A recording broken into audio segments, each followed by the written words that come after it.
Okay, this is the Mamiya C220 that you can borrow from the college library. It comes with an 80mm lens and a 180mm lens. It takes 120 medium format film. We're going to go over all of the knobs and buttons and levers. I'm starting with the front. Okay, twin lens reflex camera. It has two lenses. The top lens is the viewing lens. The bottom lens is the taking lens. And so what you see is always going to be a little bit different than what you record on film, because you're going to look through the top lens, but the image is actually going to come from the bottom lens.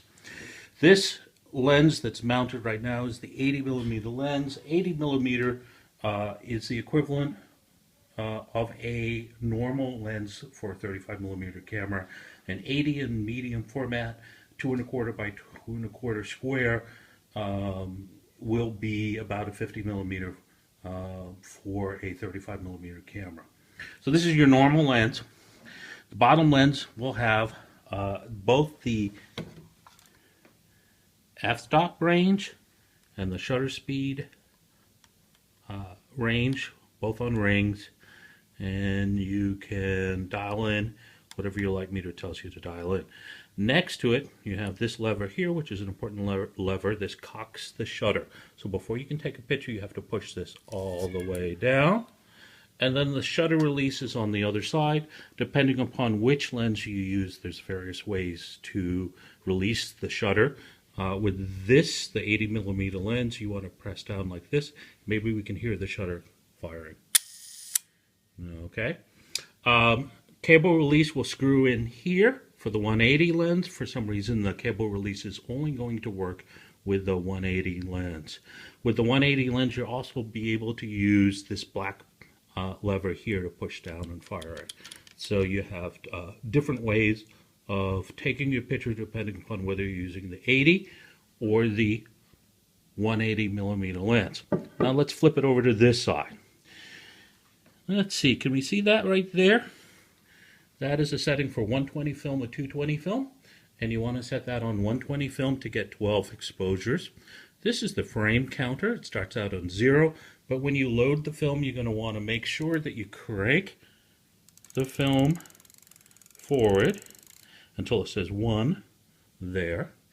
Once you hit 12, which would be a full roll of 120 film, you're going to keep cranking for about 30 seconds to make sure that the film is tightly wound back into the spool so that you can open the camera.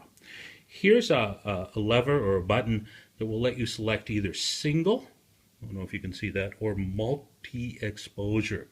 Now you want to keep it set on single so that you don't double expose by accident. You'll set it on multi if you want to purposely double expose. This is the focusing knob. It's on both sides of the camera. It's the biggest knob, down low. You focus the lens by either cranking it out or cranking it in, depending upon your starting point. Let's flip it over to the other side. Here you have a button that says either unlock or lock. You use this button when you want to change the lens. So if we want to put on the 180 lens, what we do is we make sure the lens is retracted. So in other words, you don't want to see any of the bellows. You want it to be all the way retracted. Okay, when it's set to lock, you cannot take the lens off. Sometimes I forget that. We actually have to unlock it, in which case we can take this little wire and move it like that. And then the lens comes right off, and we can put it on the other lens. I'm going to put the 80 back on. Okay. And then I'm going to turn it to lock so it doesn't fall off. Here you have a scale for close focusing. These lenses, or this particular camera, is cool because this is the one camera in the library that you can actually use for close-up work. And the 80mm lens is going to focus approximately a foot away. So you can get pretty close to what you're photographing. The 180mm lens, which is known as a portrait lens, you'll be able to get about 4 feet away from your subject. Again, very good for close-up work. The funny thing about TLR cameras is that when you fully extend the bellows, you actually have to increase the exposure above and beyond what your light meter says. So this scale is supposed to help you figure out how much additional exposure to give your film. It's kind of complicated, so my advice is to bracket by 1 and 2 stops when you're doing close-up work and the bellows is fully extended. We're going to bring this back. Now, focusing, you're probably going to get the camera with the hood all folded up like that. To open it up, we just pull up like that. This pops up, makes that great noise, and then if you press in right here on the front, you're going to pop up this little magnifying glass or focusing aid that makes it a little bit easier to focus this camera.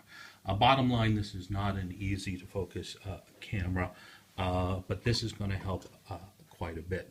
Now let's talk about opening the camera so that you can load film. Okay, opening the camera. To do that, you need to make sure that there's this little red dot here is turned up to where the arrow is that points to the right, and then you take your fingernail and you take the whole little silver button and you push it to the right, and the back door will pop open. On the inside of the back door is a pressure plate, and this needs to be changed if you were to go from 120 to 220 film. I don't think you'll be doing that. This will be set at 120, so you probably won't ever need to change this. If, for instance, for some bizarre reason, you opened up the back of the camera and this was set at 220 and you shot 120 film, all of your film would come out blurry. And that's because 220 film does not have a paper backing like 120. The spool, the empty spool that you should find in the camera, and you may find it down here, but in order to load the film, you just have to move it up there. There'll be a different video for loading the film. So I'm going to close this back up. The only part of the camera that we haven't looked at so far is the bottom, and you'll see that has the threaded screw hole for your tripod. I highly recommend that you use a tripod when you shoot medium format film. I think we've covered everything with this camera. It's fairly easy to use, it has good optics, and I hope you have fun using it.